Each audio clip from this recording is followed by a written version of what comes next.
20 वर्षे झाली आमच्या लग्नाला.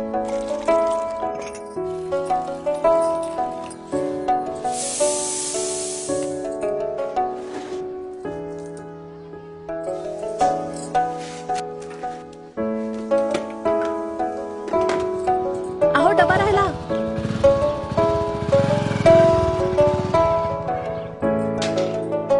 आज 20 वर्षांनंतरही सुखाच्या एका क्षणाची आम्ही तिघही वाट पाहतोय.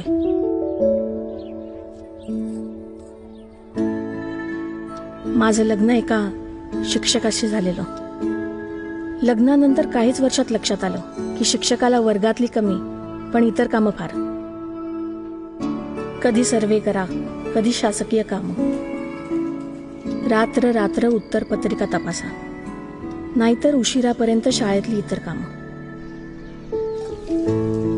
या साऱ्यात घरच्यांना द्यायला वेळ नाही आणि वेळेवर पगारही नाही.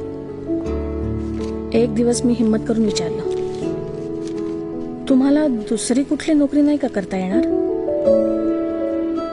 स्तब्ध उभा नवरा माझा एक शब्दही बोलला नाही, पण त्याच्या शांत डोळ्यातून तो खूप काही सांगून गेला. जे आयुष्यभरासाठी माझ्या नशिबी आलं ते माझ्या मुलीच्या नशिबी येऊ नये ही एकच इच्छा आहे.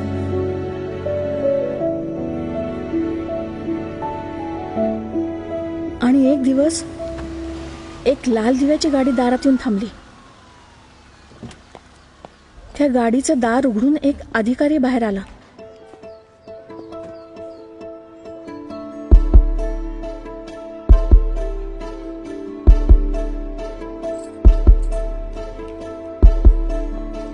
माझ्या नवऱ्याला बघताच पुढे येऊन पाया पडला.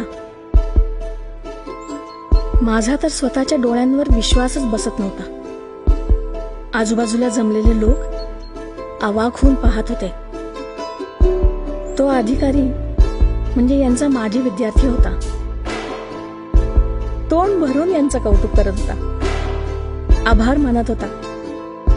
म्हणाला, सर, तुम्ही होतात म्हणून मी आज इथपर्यंत पोहोचू शकलो. कशाचीही अपेक्षा न करता देशासाठी सक्षम पिढी घडवण्याचं तुमचं कार्य आता आम्ही पुढे नेऊ.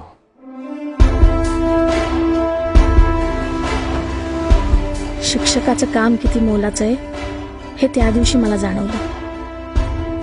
सुखाच्या एका क्षणाची वाट पाहणारी मी त्या दिवशी सुखाच्या असंख्य क्षणांनी भारावून गेले.